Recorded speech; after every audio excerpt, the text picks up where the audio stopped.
So welcome everybody. This is oh, I'm still on the screen. This is Brian Asingia. I'm here to interview or have a very short but intimate conversation with Malcolm Hansen. I hope I'm getting the name right.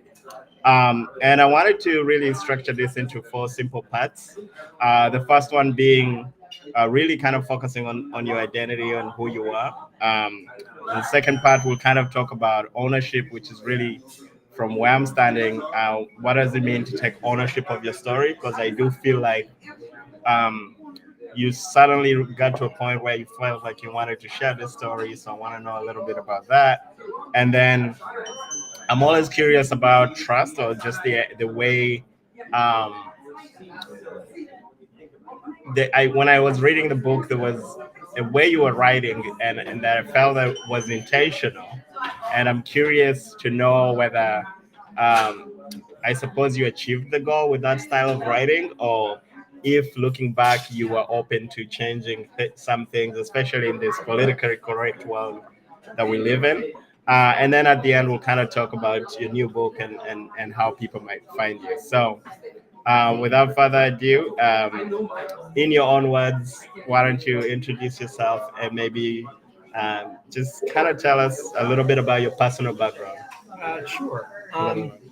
Well, I was born in Chattanooga, Tennessee, and adopted, and I would have biologically um, my biological mother's white, and my biological father was African American, and I was adopted into a mixed race family, which in the year 1969, which is when I was born, was not a very common So not a very 1969. common That's occurrence. yeah, Yeah. yeah. And I've grown up in a combination of places. I grew up early on. I was an infant in Atlanta. That's where my parents were living at the time that I was adopted. But I was actually they moved very short after that to Morocco, and later Okay. relocated in Spain and in Europe, which is How where old when you moved to Morocco? when we moved to Morocco, I was like one and a half. One and a half. Okay. Yeah. And so, and then we spent a number of years in Europe, and my parents divorced, and then I ended up, bouncing around the U.S. With going from one parent to another, and yeah, that's at least the early part of my life. The early part of the right. So, and these in the first part, we're really doing short bite kind of hmm questions. And I suppose if you could project a little bit more, just for those that may watch later. So, why writing? I suppose is that something you picked up later in your life, or did you always want to write? Well, I wasn't so much interested in writing as a kid. I hated it. And in fact, it was something that kind of loomed over me as, my father taunted me often and frequently because he's an academic, and he always lamented the fact that I wasn't academically inclined. However, when I was very much a kind of I was a social young person, Right. and I Yeah. enjoyed that over hanging out with a book. I Right. didn't learn about the joys of that intimate kind of reading experience until I was in college. Um, and I would say that was when it first dawned on me. The only classes I could take that I knew I would get A's in, that I knew I consistently got A's in, were my literature classes. And but it dawned on me the thing that was interesting to me wasn't like being a teacher teaching the text, but actually trying to write the text themselves. And so Right.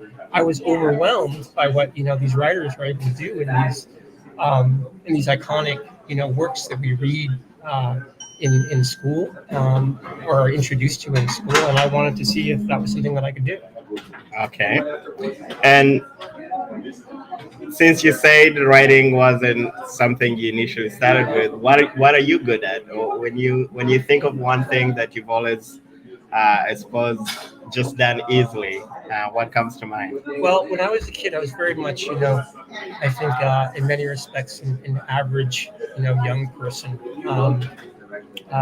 In the sense that I didn't stand out in any particular area.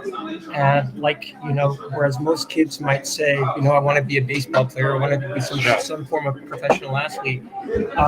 I had my own version of that, and so I actually was I had this fascination with motorcycles and with motorcycle racing. And actually, at my late adolescence, I was very interested in pursuing motorcycle racing. And be a pro racer. I've owned many motorcycles in my life. I've ridden motorcycles across country and overland from San Francisco to Ecuador. So I have experience on two wheels. But it was something that I what was the first motorcycle that you owned? The first motorcycle I owned was a Honda DF 1000. Not that I would know what that is, but I'll be sure to look it up. And I think you just shared what I was also going to ask, which is what you're passionate about. But let's try to tie that. What is identity to you? Identity to me is a very slippery animal that it's hard to get your to kind of tame, and something that's for many of us is a work in progress, and it's a lifetime of kind of figuring out. I know that's what it's been like for me. So I'm not the person I was when I was 10, and I'm not the person I was when I was 20, and I'm not the person I was when I was 30. I do feel that my reckoning with my identity has matured and has evolved. I don't think it's something that I've for me personally, and given the nature of kind of my racial influences, I think it is a bit of a moving target, and so much of identity is formed by the context in which we find ourselves kind of negotiating. I mean, I think that seems kind of self-evident to me. And if that landscape shifts, then certainly our take on ourselves is going to shift. So that's why I never say, or at least I'm reluctant to say that it's something I can lock down and I can say this is what it's going to be like from here on after. So these days, identity is a dynamic sort of evolution for that's you been my experience. Than a fixed kind of experience or classifier that you would. Yeah. And I've wanted to believe it was fixed. I've needed for it to be fixed at various points, and for me to say, let me just get past this. But it keeps coming up in new ways and in new circumstances, and as we kind of understand the world better and we understand ourselves better, our whole conception of that changes. And All right, so 2 or 3 quick ones. Define black in 3 words. A very dark color. A very dark color. And what is Africa in 3 words? A very large continent. A very large continent. We're gonna go with correct, as if this was a TV show. What is your favorite moment with your family? My favorite moment with my family is when we're on the road and when we just have each other. And so we're big camping. We're big on camping. We're big on road tripping. We're big on travel generally. And I think it's when I get to have like a first experience with either my wife or my wife and children, where I can kind of see the world and life through their eyes, through their kind of like having this experience for the first time that I may or may not have had before. Mm-hmm. That's like amazing. Perfect. Well, we're going to segue into the second part, which is again more about ownership and owning your story.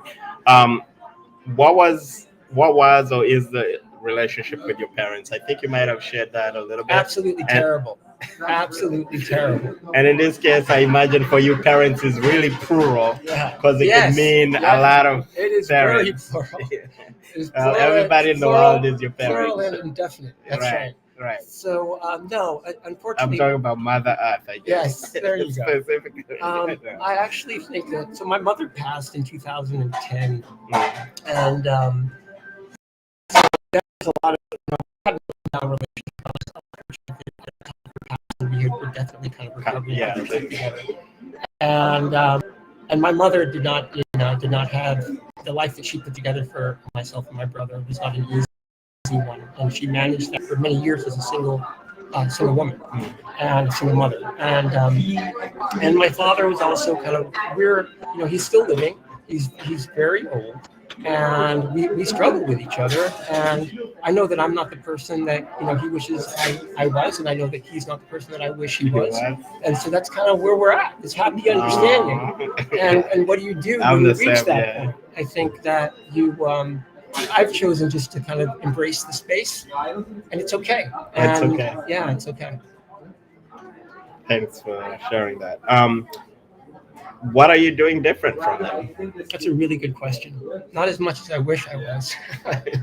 It's funny how these lessons they just kind of seep into Yeah. they're in your DNA somehow, and Yeah. well, these experiences I should say, and we try to take away lessons from them, and with varying Right, degrees because of not all success. is lost. They did Not teach us some yes, things. they did, and so I'm very lucky that I have a very supportive partner and who knows that part of my life very well. My very supportive wife, and that knows that part of my life very well. And that while I got some very good lessons as a child, there are also some things that are structurally imperfect that I learned, and that I have someone who can point those out to me as they crop back up many years Many later. years, then, yeah. In this new dynamic with me as the adult and the children there, right? And I think it's helpful to have that person because I think we all need a person like that. Um, and so that's an ongoing, Work, yeah. and I'm very much committed to it. And But it's good that you're I'm aware. committed Yeah. to self improvement. I'm committed to not making the mistakes that I made. I wish I could tell you it's a slam dunk that I figured that all out, but I can tell you that I'm on my way, and I'll probably get it right just before they leave the house. Right. Just in time to say goodbye and see you soon. So let's get a little bit more into the book then. In the book, when I'm talking about the book, they come in all colors, um, which is your first book, and you can correct me if I'm wrong. It's on the video, but I also have a copy here that I'm hoping gets signed. That's a small price you pay for this conversation. Um, in the book is it's fiction, but obviously we all know writers write from personal experience. So is the book an exaggerated fictional account, or should the reader sort of suspend disbelief and kind of think that, oh no, these things could have happened, did happen? Where is the line there? Well, Do I see you? I do see you when I read the book, but is it all you, or is it really also imaginative, so that we can give you your due credit for the imaginative part? Well, the book is completely fiction. I mean, it is entirely fictionalized. But what isn't fictionalized is the kind of internal struggle. And so I feel like I happen to find with a lot of work this like perfect vehicle for this internal struggle. And I found the vehicle is in the cast of characters and in the setting, and that I put into them kind of all of the observations and the experiences that I've had that I could kind of put into that character, that inform that character, and that seem relevant to that character's life. And in that sense, you could say that it reflects certain experiences, and it reflects certain, and very true in its reflection of these experiences, and these Especially feelings, the and of these struggles. historical element. But it's actually being had by an individual completely distinct from myself. I've never lived on a farm. Oh, I have lived in the South. surprise! I almost believed that. Yeah, well, see, and so that's the job of the fiction writer. And so I have lived for brief periods of time in certain areas of the South, but not in a very intimate and deep way. In that, I don't consider myself to be a Southerner in any way, shape, or form. But I am familiar enough with it that I thought I could create a character around. Yeah, a readable version of that. Yeah. Well, I think you did a great job. So, what made you choose, talking about style, what made you choose the style you chose? And would you edit or release a new version of the book that's more politically correct? So I felt like the style I chose is like uniquely qualified to serve like the goal that I was aiming for, right? And that's to deliver this kind of this turbulent interiority, of a alternately a 7 and a 14-year-old, to a large audience. And I think literary fiction is the only way that I could really kind of do that. It gave me the liberty in terms of how I want to use dialogue, in terms of how I want to use, kind of the interiority that I use. So it really allowed me to do that. And no, to the second half of that question, I wouldn't change a thing. I mean, because the point is to kind of have, if you can't go to these really difficult areas in your text, where can you go to them? So I think Right. it's fundamental that writers and have the liberty To write about to difficult write about things. these difficult things in a way that other people might find problematic, but in Right. fact is serving a higher purpose. Right. All right. I definitely like. I feel like this is enlightening for me, and I hope others that watch this video later will be able to pick on that. So we've talked about the tone. Let's talk about your international experiences. You did talk about biking across America. I suppose Americas, since you even went.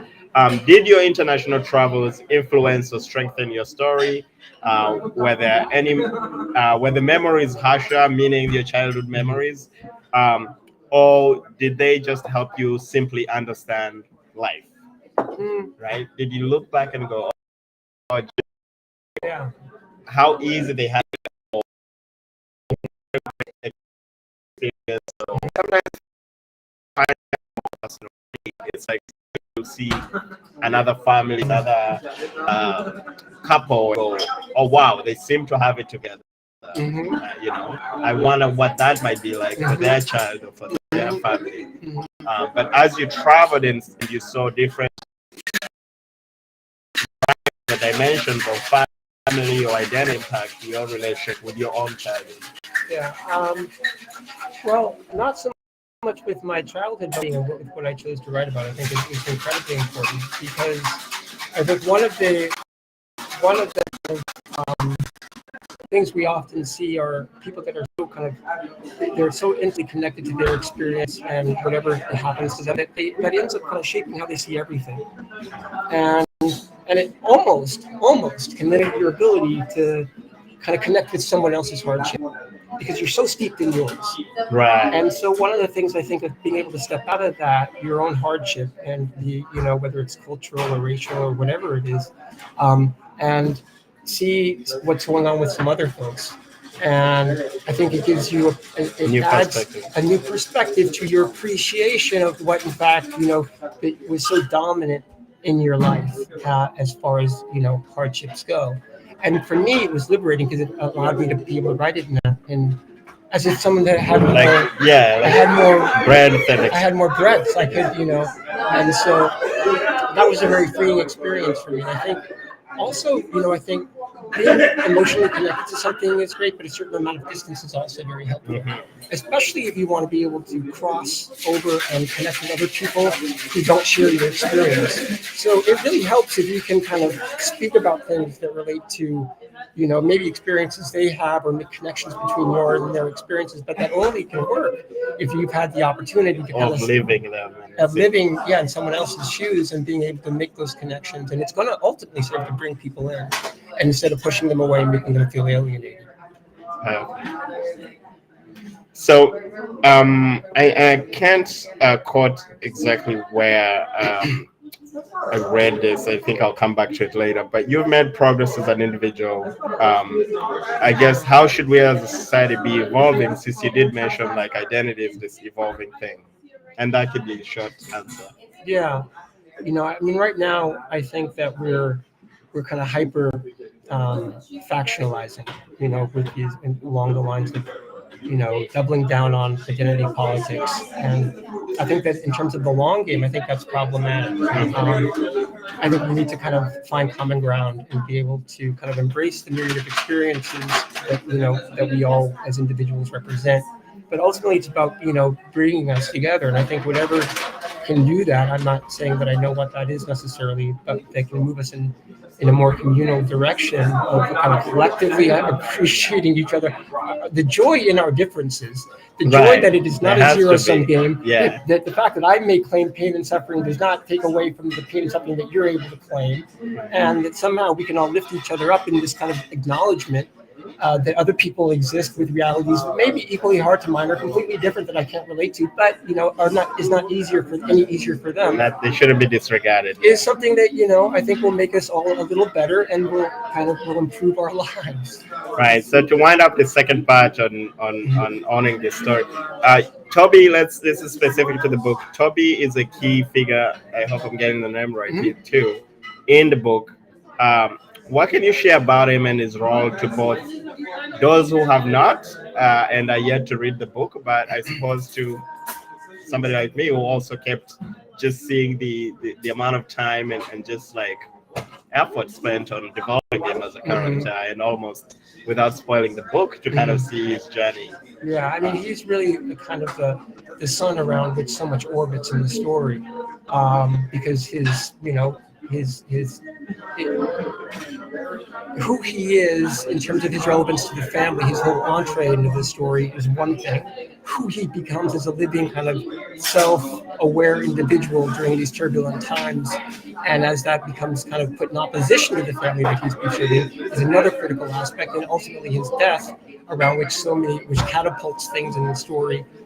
These are all very big events of this that inform the story, events that inform the direction of the internal growth of the various characters in the story, and then ultimately to see, at the end of that, how does that end up shaping this young boy who's been with him and known of him this entire time, and how does he still reflect on that, and what does that reflection, given the kind of the context that he's growing, that this is taking place in America, largely in the South, where he's been taught that this is to have nothing about shame, in his understanding of that person and his connection to that person, meaning his identity, meaning the role that person was supposed to, have in serving the family, and pretty much that was it.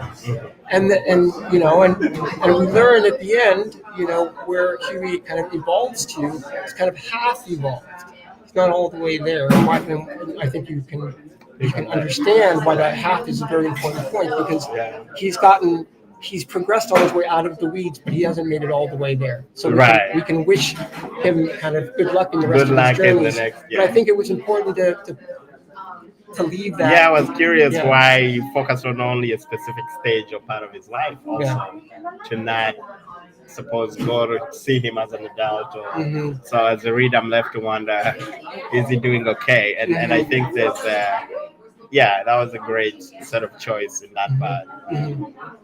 Um, who is your ideal reader? And this will be a short one. Yeah, I think my ideal reader is someone who's open-minded and prepared to encounter, a text that goes to, that deals with difficult subject matter. Not necessarily stylistically, although that's something, but that deals with socially, things that we as a country, as people, have a difficult time talking about. But that's the beauty of the book. That Right. you can have that intimate conversation with the text, and it's a very safe conversation. Um, but yeah, so that's my ideal reader. Right. We're gonna switch gears a little bit and talk to another sub theme that I love, which is trust. And trust for me usually means trust between us as individuals or human beings, but also these days it's trust of institutions or trust of machines. Um, so let's start with something really simple. And I'm hoping at the end of this sub conversation, really the question I'm trying to answer is how why should I care and how can I trust you? Meaning, when you share a story, right, you're trying to connect, and that Mhm. connection has to elicit a certain empathy. So, um, again, in the interest of time, let's keep this really, really short. Mhm. Have you reconciled your childhood experience with your adult experience? Yes or I no? think so. Yes. Okay, Yes. we'll move on. Your book covers protests and demonstrations. Do you have an opinion on the protest culture in America? Yeah, I think it's beautiful, and I think it needs to just get stronger, How come? because I think there's a lot to protest, About. socially, economically, racially. I think there are a lot of things that have yet to be improved, and what we need to. The beauty of protest is it makes it visible that people are pissed off. Right now, there are limitations to protest, obviously, but protest in itself is a very effective way of communicating. We have a lot of people right now who are unhappy, and guess what? You can look out your window and you can see them in the streets. And And it's a then social proof. conversations can be and had. and then conversations can be had as a result of that. Okay. So identity, status, community, or belonging seem like big values for Huey. Huey, yes. Huey, the protagonist in the book. I'm asking why. Say the first part again, please. Identity, Mhm. community, Mhm. and status. Mhm. I think there's one point is in high school, going to a prominent high school, and really has to hide his background. Now, I connected to that so much because I think even when I worked on Wall Street, I could not explain to my parents what I did. And the problem was they would never understand, even if I tried. I mean, they didn't know what the stock market was. So I felt like I was in the stage. And, I had coworkers who would be like, oh, your parents coming. You should bring them here. And I just go, I don't even think they would appreciate it, right? So the amount of trouble I would go through to get them there, I, I, I just think they would not think it worthwhile of an experience. And it was very hard to sort of explain that to them. Uh, and I think at some point I looked like maybe I didn't want to bring my parents there. But in my mind, I was like, I know them well enough to know that it's not worth the hassle of like trying to make it work. So could you just quickly talk about status and sort of this identity or the fear of like revealing our true selves when we really get to be in positions that we want to be in, or you're doing well in life, but yet there's something about your past that you're trying to hide so much that I don't know. That was just something I related to a lot. Well, you know what? Racial shame comes on the heels of racial oppression, right? And so this character, Huey, and what I thought was one of the most important parts of the story is Huey represents this internalized shame, and I think it's inaccurate, it's unfair to kind of treat that in a way as though that gets kind of resolved from one day to the next. He has a lifelong journey to kind of shed himself of this. For him, was an entire childhood where he had been spoon-fed his own racial shame, right? And kind of having to shed that after it has been done so effectively and so methodically and so systematically. Right. And even if, I mean, now we've come a long way, and now, in terms of kind of racial, pride and racial joy and feeling good about being Black and seeing the joy in that. And but for Americans, it wasn't like that. It wasn't always like It wasn't always like that. And so that's the person I'm writing about. And so I think it's, we can analyze him through the lens of 2020 or 22, but we can also analyze him through the lens of 1962. And that's what I'm interested in doing. And it wasn't that long ago. And so I find it, so that's a big part of, he has a lot of baggage. And it's baggage that one would not feel good about carrying. But it's also a baggage that you cannot empty out from one day to the next. And so what we're following is the ways in which he makes progress in that area, and also the things that set him back, right? And he's not where he needs to be, and we can all wish him luck. We know that he appears to be on his way. Let's hope it goes well for him. Sure. I'm gonna quickly switch up the conversation now to carry on this theme of, I suppose, America. Let's call it that. One is. It might seem more personal, so you don't have to answer absolutely, because maybe you need permission. But can you speak to the talk and whether or not you've had it with your children about, specifically, I'm talking about interacting with the police. And the second part to that question, just trying to combine them, is what have you discovered about passing for white? And it's a thing that people do. I think now they call it code switching, where, if you're at work, you have to speak white. And again, that's kind of personal, because I refuse to shed my African accent, because I think I have friends who went abroad about the same as me. And if I'm talking on the phone with them, they're different. They become Americanized or have a British accent. But I never really felt excited about that. And I think I intentionally tried so much to not lose my African accent, so to speak. So my argument has always been, if I can communicate, read, write in English, I don't need to perfect the nuance of it. And so far so good for me. But can you speak to that? And that seems to be another theme, because I think for the first half of the book, So, well, I mean, so code switching is a word I don't feel kind of completely because that is a choice. So people who pass, I mean, don't, their color is the color it is. So they're not. I don't think they're on the hook to do anything to necessarily change that, as to put them on one to make it more clear what they are racially supposed to be, Right. in the eyes of the perceiving person looking at them. Passing is something in my life that and with my children, we have had the conversation about police, but you know what? We also had the conversation that they have this kind of black ancestry, African American ancestry, but at the same time they are visually they don't look black, and they don't look white, but they don't look black. At least not obviously to anyone, unless someone who had some other information Right. that they could use to piece something together. And I think that is a big piece here, and that we're going to find people talking about increasingly. I saw you had a Twitter post about that. It seems to be like a big thing in sports. It's a pretty big thing, space. and how do you handle that? And you know what? I don't feel like I'm in charge of how someone is perceiving me. I actually feel that I have the right to act however I want to act, to speak however I want to speak, and to look however I want to look. And I think that actually doesn't change who I am. And actually, maybe it's the category of the person making a judgment about me that has to be kind of somehow modified, and not me. Exactly. And so that is one of the few things in life that I will stick to till the day I die.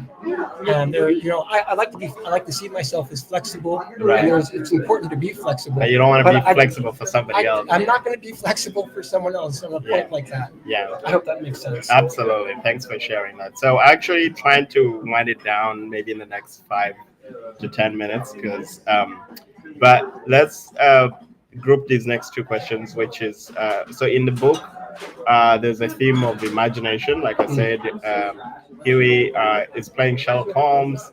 I think that one could argue there's him traveling to the city, or travel to him is also a form of escape. Is there a place where you really felt you belonged, and this is to you as you traveled the world? Are there these places, cities that you felt like, wow, I really had a great time here, wish I could stay, but I gotta move on? Like, can you share a little bit about that? Yeah, I think that's a really interesting question. I mean, I'll just tell you. I mean, I grew up in Boston, just outside of Boston, and so for anyone knows about Boston, you can in the kind of late 70s, that was the environment that I grew up in, and that was the environment in which I kind of had a lot of my struggles of who the hell am I, and I certainly wouldn't say that I felt like I fit in, and not being Irish or Italian. And then, in my subsequent travels, there were places that I felt more or less at home, like San Francisco, which is, where I was lucky to live for several years. I felt very comfortable in San Francisco as a cosmopolitan, as a multiracial, urban center. I felt very comfortable, but still, nothing quite made me feel as comfortable as New York, I have to be honest. And part of it is it is truly just, there's so much diversity that I encounter on a daily basis of all types. And I feel and economically, you have people that are both very rich, wealthy, and you have people that are just barely scraping by, and people are clearly not even able to do that. Racially, religiously, on religious terms, and that is something that, because it is in that environment where I feel like I need to be myself. To be yourself. And I feel like you encounter more people that are actually encouraging, comfortable with that notion. Yeah. Yes. And then I think somebody once explained it to me. We all ask what you bring to the city. So like, what are you bringing to the city itself? Okay. So one last question. We'll quickly transition to the next one, and I promise we should be done in the next 5 minutes, which is, in fiction, the writer often has to kill a character to keep the story going. Did you make any creative decisions with this goal in mind? Yeah. So going back to Toby. Yeah. So Toby was one of the characters that appreciate how important he was early on. Kind of a fixture, he represented something to me, but I didn't know the full power, symbolic value that I could, have that character represent. And as I came to appreciate that, where I made a much more out of both his life, and I maximized his life, and I maximized his death from a story point of view. Yeah. And that was incredibly important. Especially that he was, he's this Black individual who is born into a service work, and knew that I didn't want him to be someone that just killed off in this gratuitous way that Black characters are typically killed off. And nobody noticed it. In our entertainment media, no one even bats an eye. I realized that no, that wasn't him. Yeah, and so.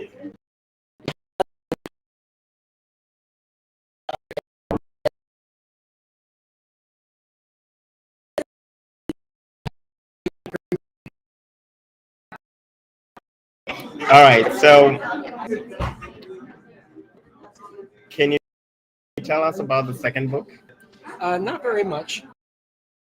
It's kind of, it's going to be more. I can tell you, it's really hard. This first book took a lot of work, came at a great personal cost, and I'm very happy with the way it came out. But it's not the kind of thing that you can pivot on a dime and start a second. But there's a bit of soul searching that was required to figure out, do I even have it in me? To take this kind of work, and to find that internal motivation, that internal energy, you have to really raise the stakes for you, right? You have to make it really important. It can't just be something that's going to be a hobby and keep you busy. You're not going to pour in what makes it special, what makes it magical. So I had to figure out what that was for me. For you, it's puzzle. And for me, it's that going to a more personal space and making sure that it's very clear that I'm deeply interwoven in the pages. And if I can do that, I'm convinced it'll be very special. Okay. Really quickly, what do the nominations and the awards on the first book mean to you? Everything. Absolutely everything. In a world where we are judged by the most, sometimes I won't even qualify that, but we pay attention to recognition, and it's important to be recognized for our work. And it was important for me. I don't feel that it was publicized and made, that the public is as aware of it as I hoped it would be. Right. That's the recognition it got. So it was really special, and especially given the community that embraced it. Yeah. So much, and to this day, it's validation. It's that people see me, they hear they hear they see the work that I'm doing, they hear the words that I'm writing, and they like it. And that's all because you know what, this audience, the Black Caucus of the American Library Association, as well as NAACP, that audience, right, is the most important audience to me. And I feel like if I deliver a work and work on and manifest whatever truths that I feel like I need to manifest, and somehow it doesn't sit well with them, I'm not sure I've done something. You see what I mean? Yeah. So it's really important. I'm not saying it's really important that I have their blessing. That they recognize that because it was an integral. Yes. Yeah. Who inspires your writing? Well, right now I think it's my kids. To be honest with you, I don't think I think as adults, one of the things that's really it can be an issue for some of us more than others is how much our kids really understand us, and it can be because there's this kind of disconnect that grows as they grow older, and they don't have access to our full past lives. They have none of that, right? They just have what you serve up on the table, what they see every day. That's a very narrow view of the whole year. So I know that I want to die when that day comes. I don't want to die in mystery of my children, and I think that is one of the best ways to help get me. Right. And I think they're just going to have to be okay with the fact that everyone else did too. Yeah. Any advice for writers? Very short. Who might be watching, or writers like me who are trying to be writers. Yeah, just think about what is the thing for you to be, talking about, writing about today, and work on that. And don't push off something that that you feel is more important because since you're working on something that's of secondary importance, just always be working on what's most important to you. Have that sense of urgency. And also, be fearless to do that. Don't go in with any preconceptions because writing is a real wonderful way to kind of work through issues as well. And for that reason, it can be an active discovery for the writer, which is why I think it feels like an active discovery for the reader. It's only that for the reader because it was that for the writer. Mm-hmm. All right, I think we're down to the last three questions. Really quickly, what is the one question from your childhood that you still haven't found an answer to? Oh boy. That's a good question. I'm not sure I know off the top of my that I still haven't found. Well, I'm not a Red Sox fan, so I figured that one out. That took me a fair amount of time. So you tried? You really tried to support them? When I was younger, are you kidding me? When I was younger, yeah. Are you kidding me? You had to be, though, right? Right? They have taken their sport seriously. So. Extremely. Yeah. So yeah, I figured out that. It took me a long time. That's a good one. And you say you have learned to let go and be. I think I read that somewhere. Yeah. Or maybe you mentioned me. Yeah. I think I read it somewhere. Mm-hmm. What exactly do you mean by that? And then I think they know what. Do I get to swear? The world is fucked up. So what I mean to say is, if you take that and internalize that as something that there's something that should be going on with you that would somehow make the world less like that. I think when we're young, we're more inclined to feel that way. We're more inclined to internalize the world's problems. And I think that, there are a few gems of getting older. And one of the gems is that you realize that, hey, this isn't on me. You know what I mean? I can internalize parts of it. Like the fact that the world is like this, like I'm not to blame for that. I can chill out. I can relax and be myself. I can chill out and be myself.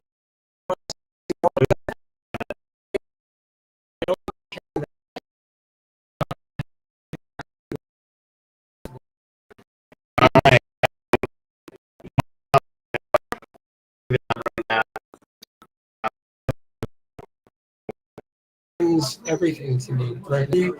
When we moved here as a family, we've been in kind of Morningside Heights initially, but on the edges of Harlem, and then we moved up to where we currently are.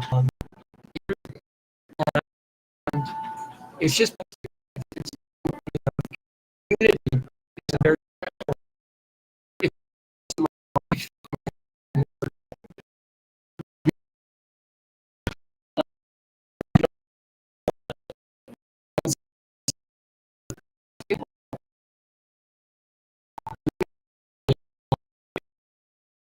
it's being impossible, the small of it, hustle, the bustle, the cost of everything.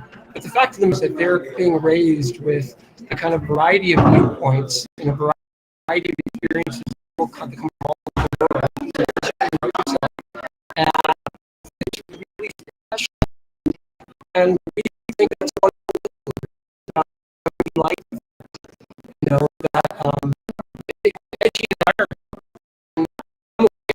Because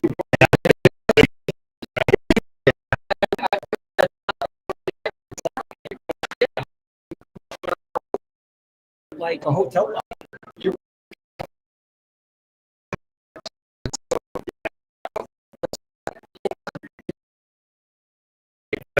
I know. First of all, thank you for sharing it. This will be my last question, and then I want this done on video, so someday I get to prove that you actually signed this. Where can people find you? And I know you didn't want to say anything about your second book, but what is the one word you could say about it? To find you, and anything to say about your second book that you said you don't want to say anything. Well, about. I think it's be something that's more like a life story. So that's when I say personal. I really want to kind of go over, kind of think. I need to dig. I'm very attracted to the past, and I'm very attracted to there are these. When we look at ourselves when we were younger, adolescents, late adolescents, and things that we went through, to me it feels like I was a different person, and there are things that I still need to be figured out. And so I'm very interested in going in and figuring those things out and realizing some dramatic storytelling in that figuring out process.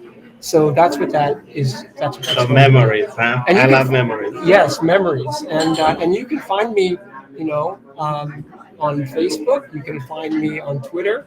You can find me in my, email. I'm very available. Yeah. And for those watching, I think it's going to be on the video, but also the website is malcolmhansen.com, and the social handle is by the same. So we will do the honors, and then Absolutely. we will end this. And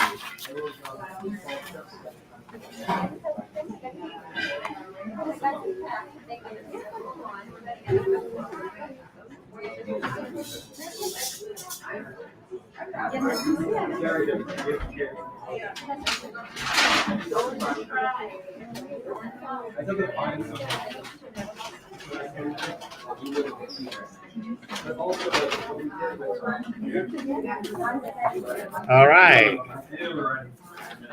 Brian, the best interviewer in the world. Thanks so much. Welcome.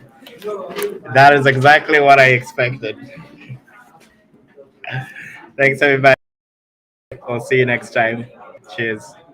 Thank you, Brian.